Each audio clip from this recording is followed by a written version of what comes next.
Hi, welcome to another exciting episode of the Andre The Beast Crayton Show. Another exciting show and another exciting guest. Listen to this: being musically gifted, self taught, multiple instruments, guitar, keyboard, drums, and you're self taught, but you want to perform.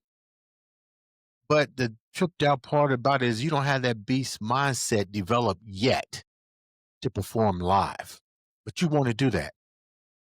Today on the show, we have a young lady who's is definitely one of the best upcoming musicians that I've ever seen, from playing the drums, guitar, keyboard, and she's now taking the bull by the horn and performing live. Let's welcome to the stage Miss Amy Wolfe. Amy, what's going on? I'm doing great. Thank you for having me on the show. I can't imagine being a musician and a talented musician and being afraid to go and perform live with people. But before that, answering that question, tell the viewers a little bit about who you are. Okay, well, my name's Amy, and I actually live in Napa, California. And I have set forth a journey in my, let's say, older years to challenge myself and break free from old habits, bad habits, and some good habits, and just kind of modify certain areas of my life so I can be more fulfilled. When did music come into you? You're self taught. You just have a natural ability to play not only one musical instrument but several. How did all that come about? Did you grow up in a family that was musicians as well? Well, actually, my dad played guitar and he sang and he played piano. So I kind of grew up in that family environment, always listening and watching my dad play. It was constant. So I think that had a lot to do with it. I've always owned like a guitar, but it was kind of more like a living room decoration for so many years, like literally decades. And then at one point in my life, I just decided to pick it up one day, and that's kinda how it started. I just picked it up and I didn't put it back down. What was you playing when you picked it up? Well, I was just kinda playing scales and just kinda, messing around with the strings, getting the feel of it, practicing, just moving around the guitar and making different sounds probably is kinda how it started. Did you consult with your father about all of a sudden you taking up interest in playing these instruments?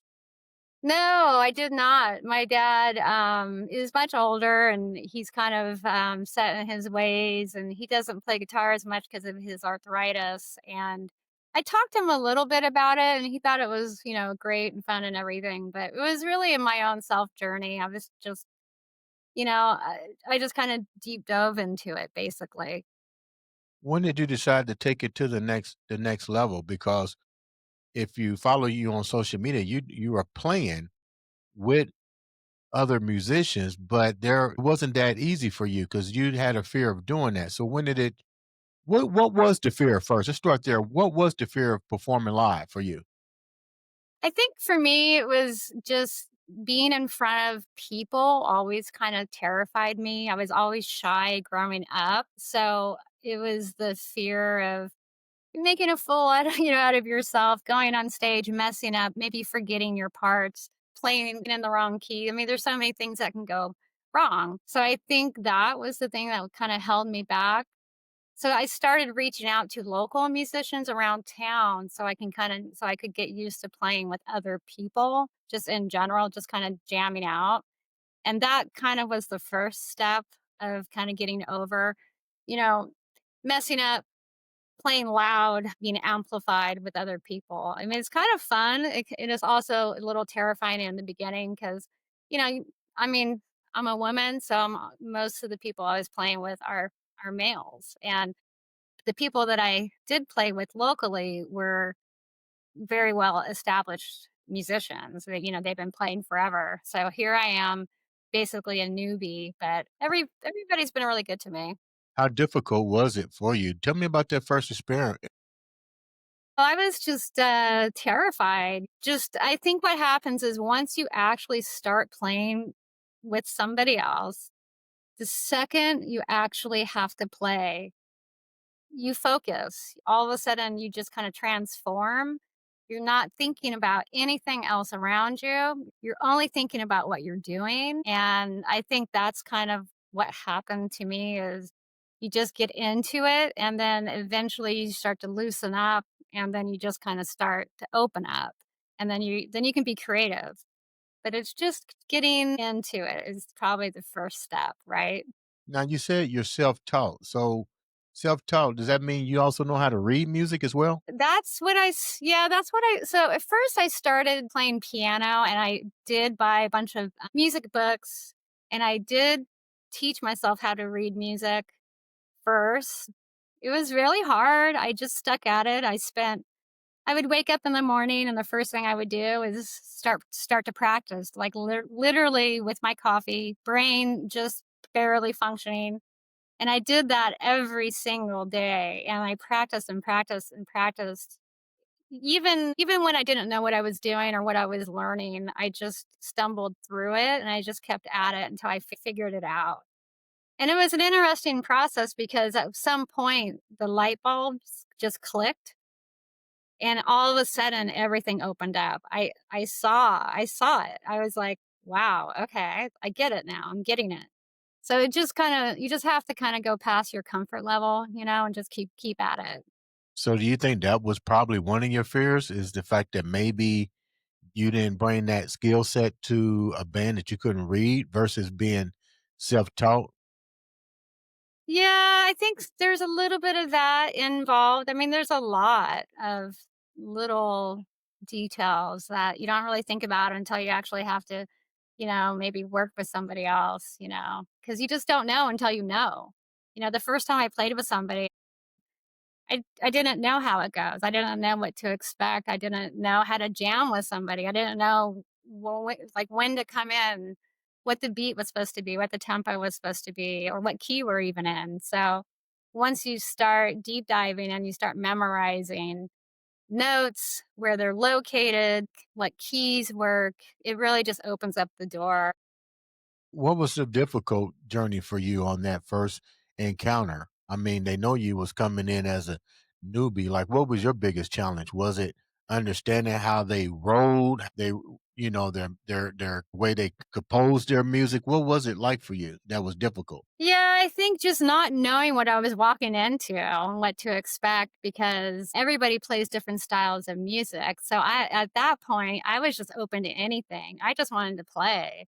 And I naturally wanted to play lead guitar, not really rhythm.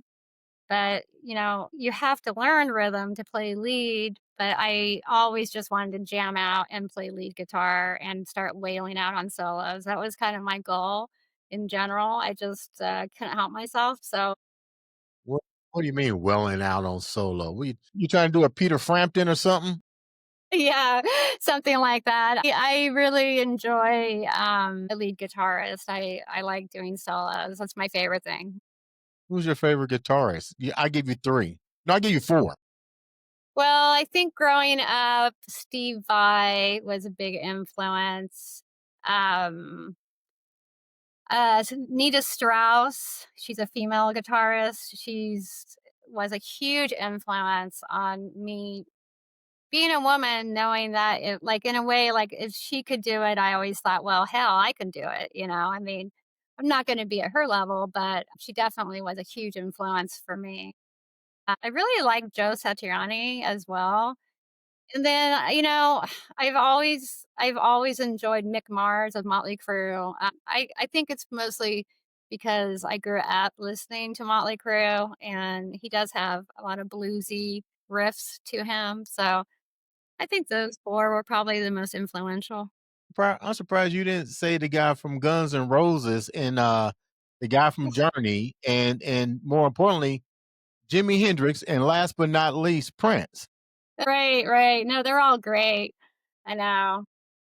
I think it's just because I kinda grew up, listening to these other bands, and then later when I actually picked up guitar, I was listening to Nita Strauss, and she was really, like one day I was watching her video, and she kind of it was before I actually I actually was deep diving guitar, and when I saw her jamming out, I was like, "Oh my god, I wanna do that," and I think that's really what crossed the line for me. I was like, "If she can do it, I can do it."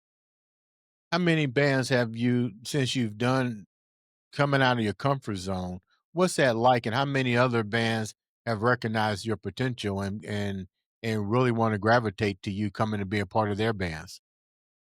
Well, I mean, it's just a handful. It's really I've never pursued, like, being like, going out on tour and, like, being married into a band. I've mostly just been, "Let's just jam out." It's mostly locals, so there's a lot of interest because there's tons of local musicians everywhere you go that like to play. People just wanna play. So it's just, I haven't really found I haven't really been interested in actually, like, touring or anything like that. It's just really kind of a hobby for me. It kinda just helps me maintain my stress level, and it's just fun. What is their response when they realize that not only do you play the rhythm guitar, the lead guitar, but you also are a drummer in the keyboard? I mean, you bring a multifacet to anybody that wants to, what you call, jam out. Yeah.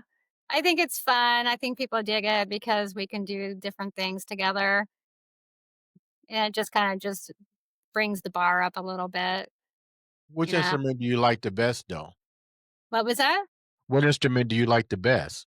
Guitar. Over the drums? Well, that's funny is because when I first started, I really thought I was gonna be a drummer and then, playing music, that is. I don't know, and then for some reason, when I picked up the guitar, just took over. That's all I thought about, that's all I wanted to do. I was literally obsessed on guitar. I still am, so I like the guitar. What's your favorite part of What's your favorite part of the guitar, like, when you're playing it? Like, do you like the y like, I like playing the bass. I can play the lead guitar, but it hurts my fingers when I try to hit those licks. The Yeah. bass just was like it was, like, so cool, I can barely thump a string, and it just made beautiful noise. The guitar was different. It's like I literally had to work it. What's your take on that? What is it about the lead guitar that draws you to it? I know, right? I mean, the thing with the guitar is there's just so much you can do with it. It's just powerful. You can create so many different sounds based off your mood alone. You can go heavy, you can go light, you can make yourself feel things. It's like an endless maze of riffs that you can do and create. And then when you bring in you bring in other sounds with it, like a bass or even just a bass, it brings so much depth into the music. So I think guitar to me really is the glue that makes us like a really good song, a powerful, powerful guitar. And it's just so beautiful, all guitar music can be just amazing. What makes you different than the other women? I know you look at other women, some have more experience and some may have less, but what makes you different as an artist? Makes me different. Well, let's see. Well, I don't have any ego attached to it. I just do what I do with when I'm feeling it. I don't really have a lot of expectations. Like, I go with the flow. I'm really easy to work with. I just like to basically have fun and not it's supposed to be a fun practice. It's not supposed to be stressful. So I think my view on it is I'm just coming at it like I'm not here to like make money with it. That's not why I started playing. I'm not here to like play in front of thousands of people. I don't have that ego. That's off the table. So I'm actually coming into it with a really pure sense, a pure form of just wanting to experience whatever's being created at the moment. So I think that might set me apart from some people. It's a different practice for me. Now let's talk about your fitness journey. You're getting ready to Are you currently a personal trainer? How are you combining the two together? Yeah, I know, right? I am a personal trainer. The thing about being a personal trainer and being in the fitness world, because I'm not just a personal trainer, I actually am a fitness instructor and I teach Pilates instruction and yoga as well. So all that type of the fitness journey is very, very different than the musical journey. They're like apples and oranges to me because I mostly play music at night and most of my fitness stuff is during the morning. So it's really opposites, you What made know. you decide to be a personal trainer? Well, I've been working out all my life, literally since I was 15 years old. And I always go to the gym. It's just what I do. It's always been that way. It's never been any different. And I've always also been very much in shape. And I started realizing at some point that most of the time when I was working out at a gym, everybody just assumes I'm a trainer. People just think I even work at the gym because I'm usually there for like, 3 hours or so. And people are always asking me questions. It was constant. And then at one point, it just kind of clicked. I was like, you know what? I should be a trainer because I can help people. And that's basically how it started is I wanted to help people and motivate people and give advice and make workouts and assist because most of the people a lot of people don't know what they're doing or they're doing exercises incorrect and their potential for injury to themselves as well. Give me an example of some injury exercises that men and women are doing that could injure themselves. Well, yeah, the Romanian deadlift is a good one. A lot of people will do that one with too much weight. They'll hinge, they'll round their back, and they'll bend. They'll hinge down with a rounded back. And they'll probably be using a heavy, heavy weight. And when you do something like that, you can just tweak out your back instantly, cause a lot of back pain. I just think people in general just don't know the proper form. A lot of people will lock their knees when they're doing certain moves instead of, doing a slight bend on their knees. And basically the whole goal is to protect yourself from injury. And also, most importantly, I think the biggest one of the biggest things that people do is they injure their lower back doing incorrect moves. How did all this make you better at coming out of your shell to be a musician and to perform live? At the end of the day, that was your biggest obstacle to overcome. So how did years as a trainer translate over to giving you courage to do what you really wanted to do, which is perform? Yeah, I think, when I start it's so easy to get into these habits of being like I don't know, maybe not as social as you can be. Nowadays, people are on their phones, they're not talking as much. I think because I was so shy most of my life that when I started expressing myself with music and then when I started doing fitness, obviously you have to work with people doing fitness, you just develop more confidence because you're speaking, you're instructing, people are listening to you. So I think they kind of go hand in hand. It's really about building that confidence within yourself to be able to talk to people and convey messages that they'll understand and relate to. Now that you've built your level of confidence and you're performing live, you're running, keeping people fitness conscious, what's next for you? That's a really good question. I'm doing a lot of classes. So I'm building up more classes that I'm teaching every day. But what's next for me? I'm not really sure where my journey is going to be. I might start a YouTube channel. I was thinking about that. I'm running out of time though in a day, so I don't want to do too much where I get burnt out. So I'm trying to find that perfect balance. I think balance is really key in just in general in life. Sounds like you got a lot of stuff going on, a lot of stuff in the fire, and I don't see nothing but great things happening to you now and in the future. And congratulations for finally getting that beast mindset and going up on the stage and perform. What's that like for you? Are you really enjoying it? Yeah, yeah, it's so fun, and it's interesting because I'm always nervous before I go on stage. Like I feel like I'm gonna like barf out, like it's always that initial feeling. So I'm usually before I go on stage, I'm just like practicing and practicing, getting my fingers loose and stuff. But then once you hit the stage, it's just like a transformation. You just become you're just in it to win it basically, and you're just doing it. What's So it what's is your a stage name? You said something else. You turn into your own Spider-Man. What's your stage name that you go by? it's Summer West is my state. So you go west when you're on the stage. Okay. Yeah, exactly, exactly. It's kind of funny. How can the viewers reach out to you and support you and follow your career? Well, I am on Instagram. I am at actually my Instagram handle is a Wolf Fitness, and that's actually my fitness handle. And then I do have a Facebook account that's under Summer West. So that's for the musician part of it. So I do have it separated. Okay.